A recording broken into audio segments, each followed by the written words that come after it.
ನಮಸ್ಕಾರ ನಮಸ್ಕಾರ ನಮಸ್ಕಾರ. ಪ್ರಪಂಚದಾದ್ಯಂತ ಇರುವ ಎಲ್ಲಾ ಕನ್ನಡಿಗರಿಗೂ ನಮಸ್ಕಾರ. ನಾವಿಬ್ರಂತೂ ಸಕ್ಕರಾಗಿದ್ದೀವಿ, ನೀವು ಸೂಪರ್ ಆಗಿದ್ದೀರಾ ಅನ್ಕೊಂಡಿದೀವಿ. ನಾನು ರಶ್ಮಿ, ನಾನು Pavana. Welcome to coffee unfiltered. ಇವತ್ತು ನಮ್ಮ 3ನೇ ಎಪಿಸೋಡ್ಗೆ ನಿಮ್ಮೆಲ್ಲರಿಗೂ ಸುಸ್ವಾಗತ. ಆ ಆ ಆ ಅಮೆರಿಕಾ.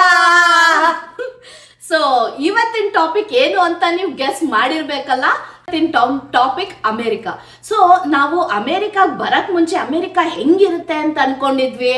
ಆಮೇಲೆ ಬಂದ್ಮೇಲೆ ಹೇಗಿತ್ತು, ಇಲ್ಲಿ ಅಡ್ಜಸ್ಟ್ ಆಗಕ್ಕೆ ಎಷ್ಟೆಲ್ಲ ಟೈಮ್ ತಗೊಳ್ತು, ಆಮೇಲೆ ಇಲ್ಲಿ ಲೈಫ್ ಹೇಗಿದೆ ಅನ್ನೋದ್ರದ್ದು ಒಂದು ತುಣುಕನ್ನ ನಾವು ಈ ಎಪಿಸೋಡ್ ಅಲ್ಲಿ ಹೇಳ್ತಾ ಇದೀವಿ.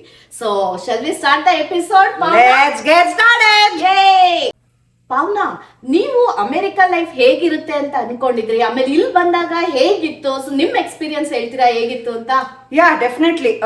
ನಾನು ಐ ಆಮ್ ಶೋರ್ ಎಲ್ಲರೂ ಸಾಕಷ್ಟು ಜನ ಇದನ್ನ ನೋಡಿರ್ತೀರ. ಫ್ರೆಂಡ್ಸು, ಎವ್ರಿಬಡಿ ಲವ್ಸ್ ರೇಮಂಡು, ಇದನ್ನೆಲ್ಲ ನೋಡ್ಕೊಂಡು ಬೆಳೆದಿದ್ದು. ಸೊ ನಾನೇನು ಅನ್ಕೊಂಡಿದ್ದೆ ಅಂದ್ರೆ, ಅಮೇರಿಕಾಲಿ ಎಲ್ಲರೂ ಯಾವಾಗಲೂ ಕಾಫಿ ಶಾಪಲ್ಲಿ ಕೂತಿರ್ತಾರೆ ಅಂಡ್ ಏನು ಎಲ್ಲರಿಗೂ ಬೇಕಾದ ಜನ ಬಾಯ್ ಫ್ರೆಂಡ್ಸು ಗರ್ಲ್ ಫ್ರೆಂಡ್ಸ್ ಎಲ್ಲ ಇರ್ತಾರೆ. ಮಾಡೋಕ್ಕೆ ಕೆಲಸ ಏನೂ ಇರೋದಿಲ್ಲ. Most of the time spent in hanging out and doing fun things ಅಂತ. ಅಟ್ ದ ಸೇಮ್ ಟೈಮ್ ಇದು ಅದರಲ್ಲಿ ನ್ಯೂಯಾರ್ಕ್ ಸಿಟಿ ಎಲ್ಲ ತೋರಿಸೋರು. ಸೊ ಎಲ್ಲ ಊರುಗಳು ಹಾಗೆ ಇರುತ್ತೆ ಅಂತ ಅಂದ್ಕೊಂಡಿದ್ದು. ನಾನು ಬಂದಿದ್ದು ಟೆಕ್ಸಸಲ್ಲಿರೋ ಆಸ್ಟಿನ್ಗೆ. ಆಸ್ಟಿನು ತುಂಬ ಚಿಕ್ಕ ಸಿಟಿ, ನಿಂಗೆ ಗೊತ್ತಿರೋ ಹಾಗೆ. ಯೂಶಲಿ ಅಮೇರಿಕಲ್ಲಿ ಏನು ಅಂದರೆ ಕ್ಯಾಪಿಟಲ್ ಸಿಟೀಸ್ ಎಲ್ಲ ಚಿಕ್ಕದಾಗಿರುತ್ತೆ. ಸೊ ನಾನು ಆಸ್ಟಿನಿಗೆ ಬಂದಾಗ ಏನಪ್ಪ ಇದು, ಏನು ಹಿಂಗೆ ಇಲ್ವೇ ಇಲ್ವಲ್ಲ ನ್ಯೂಯಾರ್ಕಲ್ಲಿ ತೋರಿಸ್ದಂಗೆ ಅಷ್ಟಷ್ಟು ದೊಡ್ಡ ರೋಡ್ಗಳು, ಅಷ್ಟಷ್ಟು ಜನಗಳು ಏನಿಲ್ಲ ಅಂತ. ಆಮೇಲೆ ನನಗೆ ಗೊತ್ತಾಯಿತು ಅದೆಲ್ಲ ಬರೀ ಡೌನ್ ಟೌನಲ್ಲಿ ಇರುತ್ತೆ, ಈ ನೇಬರ್ಹುಡ್ಗಳಲ್ಲಿ ಹಂಗೆ ಇರೋದಿಲ್ಲ ಅಂತ. ಅದೊಂದು ಫಸ್ಟ್ ಶಾಕ್ ಆಯಿತು. ಆ್ಯಂಡ್ ಸೆಕೆಂಡು, ಇಲ್ಲಿ ಬರೀ ಯಾವಾಗಲೂ ಕಾಫಿ ಶಾಪಲ್ಲಿ ಕೂತ್ಕೊಂಡು ಮಜಾ ಮಾಡ್ತಿರ್ತಾರೆ, ಹಾಗೆಲ್ಲ ಏನಿಲ್ಲ. ಕೆಲಸಕ್ಕೂ ಹೋಗಬೇಕು, ದುಡಿಬೇಕು. ಅದೊಂದು that was an other thing. ಇದು ಇಮ್ಮಿಡಿಯೇಟಾಗಿ ನನ್ನ ತಲೆಗೆ ಬರುವಂಥದ್ದು 2 ವಿಚಾರ ಅಂದರೆ ಇದು. ಸೊ ನಿನ್ನ ಎಕ್ಸ್ಪೀರಿಯನ್ಸ್ ಹೇಗಿತ್ತು? ನನ್ನ ಎಕ್ಸ್ಪೀರಿಯನ್ಸ್ ಹೇಗಿತ್ತು ಅಂದ್ರೆ, ನಾನು ನಿಮ್ ತರನೇ ಓದುವಾಗ, ಸ್ಕೂಲಲ್ಲಿ ಓದುವಾಗ ಅಮೆರಿಕಾ ಮೂವಿ ನೋಡ್ಬಿಟ್ಟು ಓ ವಾವ್ ಎಷ್ಟು ಬ್ಯೂಟಿಫುಲ್ ಆಗಿದೆ ಅಮೆರಿಕಾ, ನಾನು ಒಂದಿನ ಹೋಗಲ್ಲಿ ಸೆಟ್ಲ್ ಆಗ್ಬೇಕು ಆ ಥರ ಎಲ್ಲ ಕನ್ಸು ಕಟ್ಕೊಂಡಿದ್ದೆ. ಓ ಸಖತ್ತಾಗಿದೆ ಸಿಟೀಸು ಎಲ್ಲ, ಏನು ಸೂಪರ್ ಅಂತ. ಸೊ ಬಂದೆ, ನಾನು ಫಸ್ಟ್ ಬಂದಿದ್ದು ಫ್ಲೋರಿಡಾಗೆ. So Florida was beautiful, beaches ಎಲ್ಲ ಸಖತ್ತಾಗಿತ್ತು. ಎವ್ರಿ ವೀಕೆಂಡ್ ಒಂದೊಂದು ಕಡೆಗೆ ಹೋಗ್ತಾ ಇದ್ವಿ. ಸೊ ಅವಾಗಂತೂ ಚೆನ್ನಾಗಿತ್ತು. ಆಮೇಲೆ ಆಸ್ಟಿನಿಗೆ ಬಂದ್ವಿ. ಸೊ ಏನ್ ನನಗೆ ಶಾಕ್ ಅನ್ಸಿದ್ದು ಅಂದ್ರೆ, ಲೈಕ್ ಆಸ್ ಯು ಸೆಡ್, ತುಂಬಾ ಒಂಥರ ಅಮೆರಿಕಾ ಅಂದ್ರೆ ಬರೀ ಎಂಜಾಯ್ ಮಾಡೋದು, ಹೊರಗಡೆ ಇರೋದು, ಆ ತರನೇ ನಾನು ಅನ್ಕೊಂಡ್ ಬಂದಿದ್ದು. ಬಟ್ ಫಸ್ಟ್ ಇಲ್ಲಿ ಬಂದಾಗ ಫಸ್ಟ್ ಫೀಲ್ ಆಗಿದ್ದು ಲೋನ್ಲಿನೆಸ್. ಯಾಕೆಂದ್ರೆ ನಾನು ಕುಟುಂಬದಿಂದ ಬಂದವಳು, ಫುಲ್ಲು ಅಪ್ಪ ಅಮ್ಮ ಚಿಕ್ಕಪ್ಪ ಕಸಿನ್ಸು ಎಲ್ಲರ ಜೊತೆ ಬೆಳೆದು ಬಂದವಳು. ಇಲ್ಲಿ ಬಂದ್ರೆ ಫುಲ್ಲು ಕ್ವಯಟ್, ಏನು ಸೌಂಡ್ ಇಲ್ಲ, ಏನು ಇಲ್ಲ. ನೀವು ಹೇಳ್ದಾಗೆ ರೆಸಿಡೆನ್ಷಿಯಲ್ ಏರಿಯಾದಲ್ಲಂತೂ ಒಂದು ಕಾರ್ ಸೌಂಡೂ ಇಲ್ಲ, ಏನೂ ಇಲ್ಲ. ಏನಪ್ಪ ಈ ತರ ಅಂತ ಅನ್ನಿಸ್ಬಿಡ್ತು. ಬಟ್ ಅದು ಹಾಗೇನೆ ಅಡ್ಜಸ್ಟ್ ಹಾಕೊಂಡು, ಸೊ ಇಲ್ಲಿ ವಾತಾವರಣ ಹೇಗಿರುತ್ತೆ ಏನು ಎಲ್ಲ. ಸೊ ಫಸ್ಟ್ ಅಂತೂ ಒಂದು few months it was really tough, ಸಖತ್ ಕಷ್ಟ ಇತ್ತು. But later on as usual, like ಇಲ್ಲಿ ಬಂದಾಗ ನೀವು ಇಂಡಿಪೆಂಡೆಂಟ್ ಆಗ್ಲೇಬೇಕು.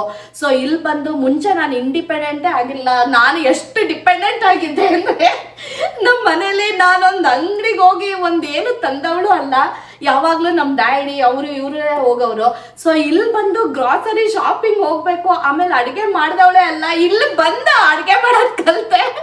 ಸೊ ಅಮೆರಿಕಾ ಏನು ಅಂದ್ರೆ ಬೇಸಿಕ್ ಇಂದ ಎಲ್ಲ ಕಲಿಸ್ಕೊಡ್ತು. ನಾನು ಇಂಡಿಪೆಂಡೆಂಟ್ ಆಗಿರೋದು ಹೇಗೆ, ಶಾಪಿಂಗ್ ಮಾಡೋದು ಹೇಗೆ, ಆಮೇಲೆ ಅಡಿಗೆ ಮಾಡೋದು ಹೇಗೆ, ಅವೆಲ್ಲ ಕಲಿಸ್ಕೊಡ್ತು. ಅಂಡ್ ದೆನ್ ಸೊ ಒಂದೇನು ಅಂತಂದ್ರೆ, ಏನು ಬರಲ್ಲ ಅಂತ ಕೂತ್ಕೊಂಡಿದ್ರೆ, ಒಂದು ಅಬ್ಸರ್ವ್ ಮಾಡಿದ್ ನಾನು ಏನು ಅಂದ್ರೆ, ಏನು ಗೊತ್ತಿಲ್ಲ, ಹೋಗಕ್ಕಾಗಲ್ಲ, ಮಾಡಕ್ಕಾಗಲ್ಲ ಅಂತ ಕೂತ್ಕೊಂಡ್ರೆ ಮನೆ ಒಳಗೆ ಇರ್ಬೇಕಾಗತ್ತೆ.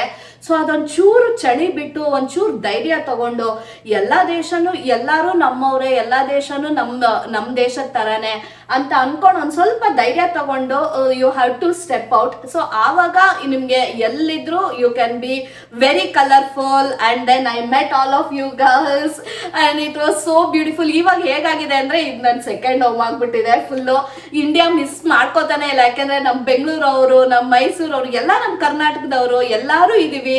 ಎಲ್ಲ ಹಬ್ಬ ಹರಿದಿನಗಳು ಮಾಡ್ತೀವಿ, ಒಟ್ಟಿಗೆ ಇವೆಂಟ್ಸ್ ಮಾಡ್ತೀವಿ, ನಮ್ಮ ಮಕ್ಳಿಗೆ ಕನ್ನಡ ಹೇಳ್ಕೊಡ್ತೀವಿ. ಸೊ ಹಾಗಾಗಿ ಇವಾಗಂತೂ ಇಲ್ಲಿ ತುಂಬಾ ಖುಷಿಯಾಗಿದ್ದೀನಿ ಅಂತ ಅನಿಸ್ತಾ ಇದೆ. ಲಕ್ಷ್ಮಿ ಹೇಳ್ದಂಗೆ ನಾನು ಒಂದು ತುಂಬು ಕುಟುಂಬದಿಂದ ಬಂದವಳು. ನನ್ನ ಒಡ ಹುಟ್ಟಿದವ್ರ ಜೊತೆ ಬೆಳೆದವಳು ನಾನು. ನನ್ನ ಕಸಿನ್ಸ್ ತುಂಬ ಜನ ಇದ್ರು. ಎಲ್ಲ ಹಬ್ಬಗಳಕ್ಕೂ ಅಜ್ಜಿ ಮನೆಗೆ ಹೋಗ್ತಿದ್ವಿ ಅಥವಾ ಅವ್ರು ನಮ್ಮ ಮನೆಗಳು ಬರೋದು. ಸೊ ಹಾಗೆಲ್ಲ ಇದ್ದವಳು. ಇಲ್ಲಿಗೆ ಬಂದಾಗ ನನಗೆ ತುಂಬ ಕಾಡಿದ್ದು ಅಂದರೆ ಲೋನ್ಲಿನೆಸ್. ನನಗೆ ಯಾರೂ ಫ್ರೆಂಡ್ಸ್ ಇರಲಿಲ್ಲ, ಏನೂ ಗೊತ್ತಿರಲಿಲ್ಲ, ತುಂಬಾ ಕಷ್ಟ ಆಗ್ತಿತ್ತು ನನಗೆ. ಆವಾಗ ಒಂದು ಸ್ವಲ್ಪ ನಾನು I also went into depression. ಯಾಕಂದ್ರೆ ನನಗೆ ಮಾತಾಡಬೇಕು, ಜನಗಳು ಬೇಕು, ಹಂಗಿದ್ದವಳು ನಾನು. ಇಲ್ಲಿ ಬಂದಾಗ PCOD ಅಥವಾ PCOS ಪಾಲಿಸಿಸ್ಟಿಕ್ ಓವೇರಿಯನ್ ಸಿಂಡ್ರೋಮ್ ಅದೆಲ್ಲ ಆಗಿ ತುಂಬಾ ಕಷ್ಟಪಟ್ಟೆ ನಾನು.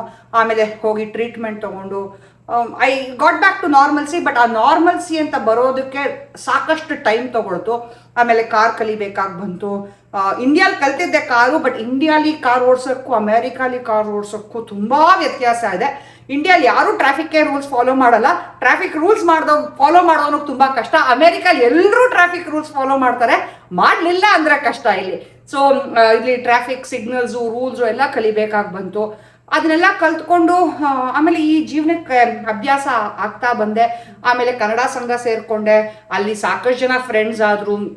ಆಮೇಲೆ ಕನ್ನಡ ಸಂಘ ಇವೆಂಟ್ಸ್ ಅಟೆಂಡ್ ಮಾಡೋಕ್ಕೆ ಶುರು ಮಾಡಿದ್ವಿ. ಯುಗಾದಿ, ದಸರಾ, ಯುಗಾದಿ, ದಸರಾ, ದೀಪಾವಳಿ, ರಾಜ್ಯೋತ್ಸವ ಅಂತೆಲ್ಲ, ಪಿಕ್ನಿಕ್ಗಳು. ಸೊ ಹಾಗೆ ಇಲ್ಲಿ ಒಂದು ಫ್ಯಾಮಿಲಿ ಬೆಳೀತಾ ಹೋಯ್ತು. ಫ್ಯಾಮಿಲಿ ಇನ್ ದ ಸೆನ್ಸ್ ನಮ್ಮ ಫ್ರೆಂಡ್ಸೇ ಇಲ್ಲಿ ಫ್ಯಾಮಿಲಿ. ಈಗ ಕಷ್ಟ ಅಂತ ಹೇಳಿದ್ರೆ ಅಥವಾ ನಮ್ಗೇನಾದ್ರು ತೊಂದರೆ ಇದೆ ಅಂತ ಹೇಳಿದ್ರು ಅಥವಾ ಖುಷಿ ಆದರೂ ಕೂಡ ಹಂಚ್ಕೊಳ್ಳೋದು ನಾವು ನಮ್ಮ ಫ್ರೆಂಡ್ಸ್ ಜೊತೆನೆ. ಬಿಕಮ್ ಅವರ್ ಫ್ಯಾಮಿಲಿ ನಾವು. ಈಗ ಯಾಕಂದ್ರೆ ನನಗೇನಾದ್ರು ಕಷ್ಟ ಇದೆ ಅಂತ ಹೇಳಿ ಇಂಡಿಯಾಗೆ ಫೋನ್ ಮಾಡಿ ಇಂಡಿಯಾದಿಂದ ಬರೋಷ್ಟೊತ್ತಿಗೆ ತುಂಬ ಲೇಟ್ ಆಗಿಬಿಟ್ಟಿರುತ್ತೆ. ಇಲ್ಲ ಏನಾದರೂ ರಶ್ಮಿ ನಂಗೆ ಇದ್ಬೇಕು ಅಥವಾ ಸುಪ್ರಿಯಾ ಇದ್ಬೇಕು ಅಂತ ಹೇಳಿದ್ರೆ ಇಮಿಡಿಯೇಟ್ ಆಗಿ ಬರ್ತಾರೆ ಅಂತ ನನಗೆ ಗೊತ್ತು. ಸೊ ಅದೊಂದು ಇಲ್ಲಿ friends have become my family. ನಾನು ಇಂಡಿಯಾಲಿ ಬೆಳಿಬೇಕಾದ್ರೂ ನನ್ನ ಸಿಕ್ಕಾಪಟ್ಟೆ ಇಂಡಿಪೆಂಡೆಂಟ್ ಆಗಿ ಬೆಳೆಸಿದ್ರು. ನೀನು ಹುಡುಗಿ, ನೀನು ಹಿಂಗಿರಬಾರ್ದು, ಹಂಗಿರಬಾರ್ದು ಅಂತ ಏನೂ ರೆಸ್ಟ್ರಿಕ್ಷನ್ಸ್ ಇರಲಿಲ್ಲ ನನಗೆ.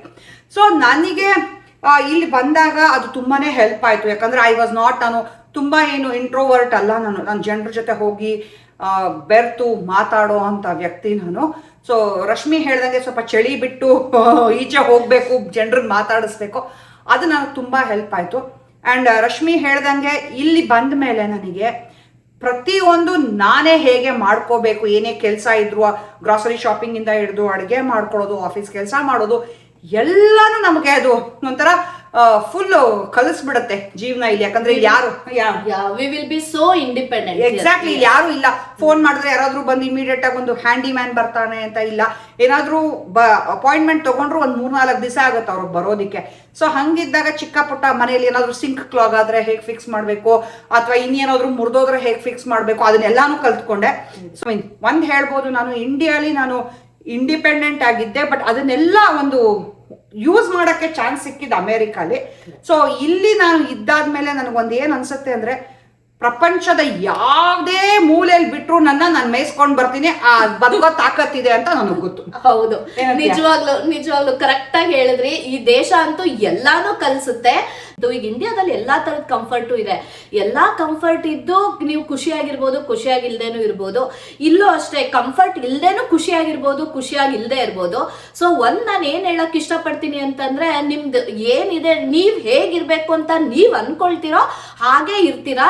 ಯಾವ ದೇಶ ಆದ್ರೂ ಸರಿ, ಯಾವ ಊರಾದ್ರೂ ಸರಿ. ಸೊ ಮನ್ಸಲ್ಲಿ ನೀವು ನಾನ್ ಚೆನ್ನಾಗಿರ್ತೀನಿ, ನಾನ್ ಚೆನ್ನಾಗಿ ಪಾಸಿಟಿವ್ ವೈಬ್ಸ್, ಪಾಸಿಟಿವ್ ಆಗಿ ಇಟ್ಕೊಂಡ್ರೆ you can be wherever you are. ದೇಶದ ಯಾವುದೇ ಮೂಲೆಯಲ್ಲಿ ಇದ್ರೂ ಖುಷಿಯಾಗಿರ್ಬೋದು. ಅದೊಂದೇ ಹೇಳಕ್ ಇಷ್ಟಪಡೋದು. ಹೌದು, ಬಟ್ ಇದ್ರಲ್ಲಿ ಎಲ್ಲಾದ್ರಲ್ಲೂ ಒಂದನ್ನ ನಾವು ತುಂಬಾ ಮಿಸ್ ಮಾಡ್ಕೊಳ್ಳೋದು ಅಂದ್ರೆ ನಮ್ಮ ಫ್ಯಾಮಿಲಿನ. ಬಟ್ ಇವತ್ತಿಗೂ ಅಷ್ಟೇ, ಆ ಫ್ಲೈಟ್ ಬೆಂಗಳೂರು ಲ್ಯಾಂಡ್ ಆಗ್ತೇ, welcome to Kempegowda international airport ಅಂತ ಯಾವಾಗ ಅನೌನ್ಸ್ ಮಾಡ್ತಾರೋ ಮುಖ ಇಷ್ಟ ಅಗಲ ಅರಳ್ಬಿಟ್ಟು, ಓ ಮೈ ಗಾಡ್ ಬೆಂಗಳೂರಿಗೆ ಬಂದು ಬಿಟ್ವಿ ಅಂತ ಅನ್ಸುತ್ತೆ ನಮ್ಮೂರು ಅಂತ. ಏನು ಅಣ್ಣವ್ರು ಹೇಳ್ದಂಗೆ 100 ಊರು ಸುತ್ತಿ ಏನೇನೋ ಕಂಡ ಮೇಲೂ ನಮ್ಮೂರೇ ನಮಗೆ ಮೇಲು ಅಂತ. So at the end of the day India is home and America is home away from home. Yes ಕರೆಕ್ಟಾಗಿ ಹೇಳಿದ್ರಿ.